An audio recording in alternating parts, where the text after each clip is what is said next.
That wasn't chargering in Houston. That was just a butt kicking. Mick Cronin claims he meant to get thrown out of UCLA's last game. And Sean McVay changed his approach to get the Rams out of an early funk this year. Good morning. I'm James. This is your daily dose of sports and snark for the greatest sports city in the world, Los Angeles. This is the Faithful Angelenos Morning Report. It's January 12, 2025. Welcome back to the Sanctum Sanctorum of LA Sports. It's also Sunday, the Lord's Day. And if you believe in God, as I do, take a moment. Thank Him for the blessings that you have in your life. And also take a moment and pray for your neighbors. We had an absolutely awful week in LA. But the blessings we have include LA Sports. And if you like being in the know about LA, clickety-clack the like button. Clickety-clack the subscribe button. There's a notification bell. Hit that. It'll let you know when we drop new content. Sharing is caring. Let people know we exist. And by all means, comment. Now, before we go through the news and notes, we have an expanded look at the scoreboard. Starting with, oh boy, Houston 32, Chargers 12.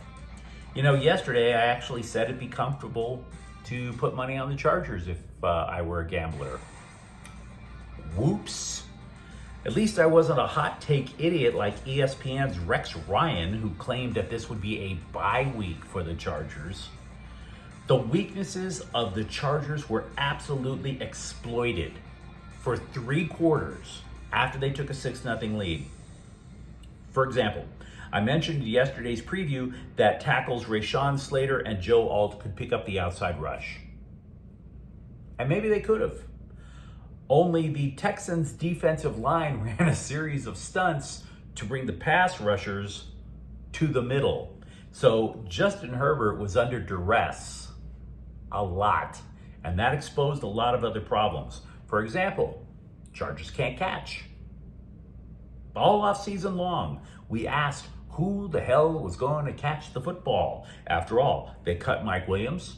They traded Keenan Allen. This is all for cap relief. And we were told, hey guys, don't worry about it. We'll be fine. Then during the preseason and the regular season, hey, don't worry about it. We'll be fine. Yesterday, everybody had a big bunch of reasons to worry about it. For example, I'm going to tell you that I think the Chargers need to prioritize finding a second receiver because Quentin Johnson ran routes that were way too short on 3rd and 4th down. And besides that, bad route running, he didn't even catch the football.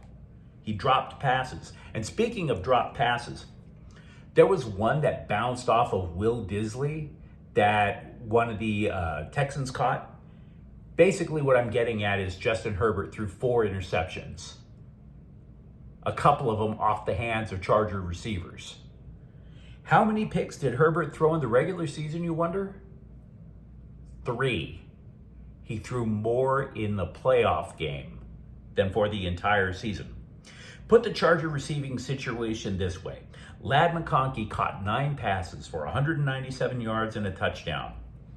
The rest of the room, 5 catches.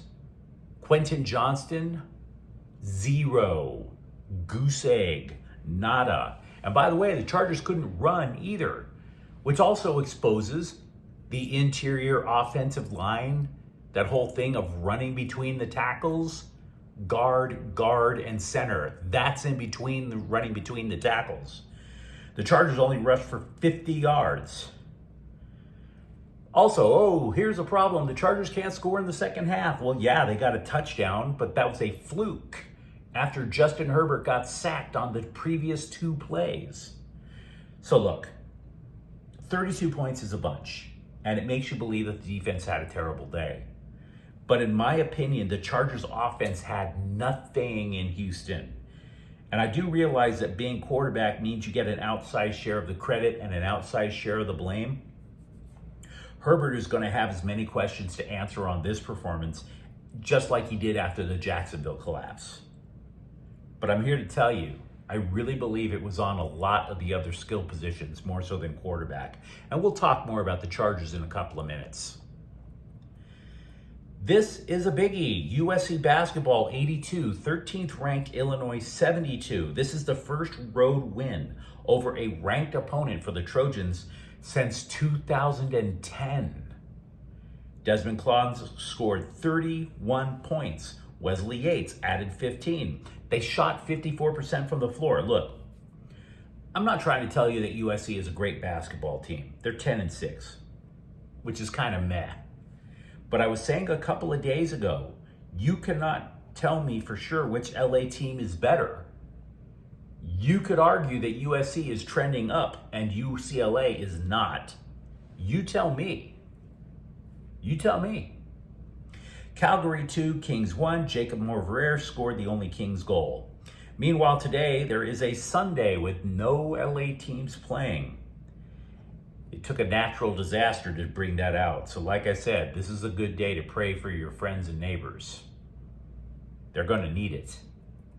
And let's get to the news and get back to the Chargers. We'll have a better picture about the Chargers offseason in the coming days. But I want to at least give you a bit of a sketch.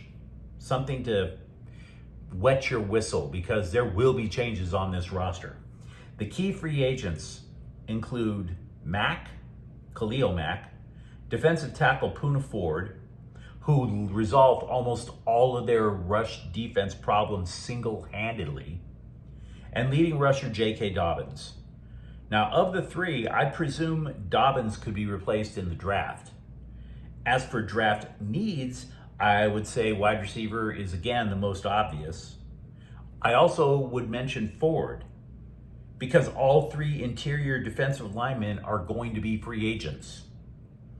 And I would also add, from what I talked about at the top of the program, interior offensive line. Because remember, once those edge rushers stunted to the inside, the interior could not handle the pressure. And by the way, as I also mentioned earlier, the Chargers all year long wanted to run the football between the tackles, and they couldn't. Center Bradley Bozeman, free agent. I would assume he might be on the way out as well.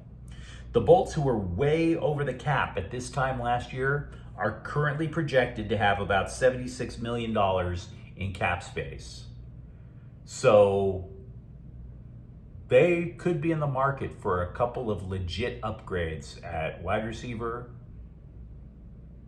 possibly center, possibly retaining Khalil Mack. Meanwhile, over at UCLA, Mick Cronin claimed he intentionally got ejected Friday when the Bruins lost in Maryland. Quote, "I wanted out. I'd had enough. I have to defend my players, and if you could just bug guys and chop their arms out, throw them out of the way, it's hard to run any offense," unquote. He said logging a complaint about the officiating would be a big waste of time. On that point, we agree. About the other point, we do not. We do not. And over the last couple of days, I've had a couple of Bruins fans get on me a little bit over the way Cronin treats his players.